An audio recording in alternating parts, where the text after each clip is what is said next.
இந்த ஆக்டர்ஸோட டவுன்ஃபாலெல்லாம் நான் சொல்கிறேன். இவங்க கம்பேக் தருவாங்களா மாட்டாங்களான்னு நீங்கள் சொல்கிறீங்களா?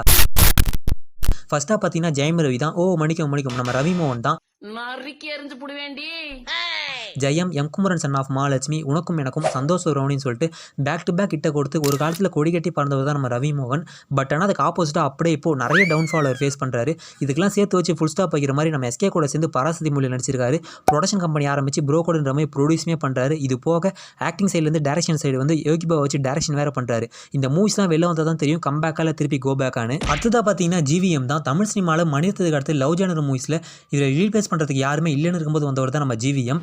வாரணமாயிரம், விடிவி, காக்கான்னு சொல்லிட்டு காலத்துக்கும் நின்று பேசுகிற மாதிரி தரமான செய்யலாம் செஞ்சுருப்பாரு. இப்போ அவர் ஃபேஸ் பண்ணுற டவுன்ஃபாலுக்குலாம் ஒரே ரீசன் ஃபினான்ஷியல் இஷ்யூ. துருவநட்சத்திரம் மூவி எடுத்து வச்சுட்டு அந்த மூவி ரிலீஸ் பண்ணுறதுக்கு ஒரு சில ஃபினான்ஷியல்ஸ்லாம் ரீசன் ஆகிறதுனால நடிக்கிற எவ்ரி சிங்கிள் ப்ராஜெக்ட் அந்த மூவிக்கோசம் நான் ஸ்பெண்ட் பண்ணுறேன். அந்த மூவி மட்டும் ரிலீஸ் ஆச்சுன்னா எனக்கு ஒரு பெரிய கம்பேர் ஆகுன்னு சொல்லிட்டு நான் சொல்ல நம்ம ஜிவிஎம் கோபிநாத் கூட ஒரு இன்டர்வியூல சொல்லியிருந்திருப்பாரு. நெக்ஸ்ட்டாக பார்த்தீங்கன்னா ஹிப்பாப் ஆதி சுந்தர்சியோட ப்ரொடக்ஷனில் ஆம்பளை மூவிக்கு மியூசிக் கம்போசராக டெபியூட் பண்ணி பேக் டு பேக் சக்ஸஸை பார்த்தவர் தான் நம்ம ஹிப்பாப் ஆதி. அண்ட் அதுக்கப்புறமா எல்லாருக்கும் வர மாதிரி அவருக்கும் ஒரு ஆசை வந்தது. அதுதான் டேரக்ஷன். ஆசை வந்தது மட்டும் இல்லாமல் கதையும் எதி அதை எடுத்து போய் சுந்தர்சிட்ட சொல்லவும் செஞ்சிருக்காரு. சுந்தர்சிங் கதை ரொம்ப பிடிச்சி போய் ஓகே யாரோட ஹீரோவா பண்ணலான்னு கேட்டதுக்கு அதுதானே எனக்கும் தெரியலன்னு சொல்ல நீயே ஹீரோவா பண்ணடா உன் மேலே நம்பிக்கை இருக்குன்னு சொல்லி ரிலீஸ் ஆன மூவி தான் மியூசியம் இருக்குது. இந்த மூவி எப்படி ஏற்பட்ட சக்ஸஸ் ஆச்சு நான் சொல்லி உங்களுக்கு தெரிய வேண்டியதில்லை. பட் ஆனால் அதுக்கு ஆப்போசிட்டாக அப்படியே இப்போ ரிலீஸ் பண்ணுற ஆல்பமும் எதுவும் நல்லா இல்லை, நடிக்கிற மூவியுமே எதுவும் நல்லா இல்லை. இதுக்கெல்லாம் ரீசன் என்னவா இருக்குன்னு சொல்லுங்கள். அண்ட் இவங்க 3 பேர் யார் கம்பேக் தருவாங்க கமெண்ட்ஸில் லீவ் பண்ணுங்கள்.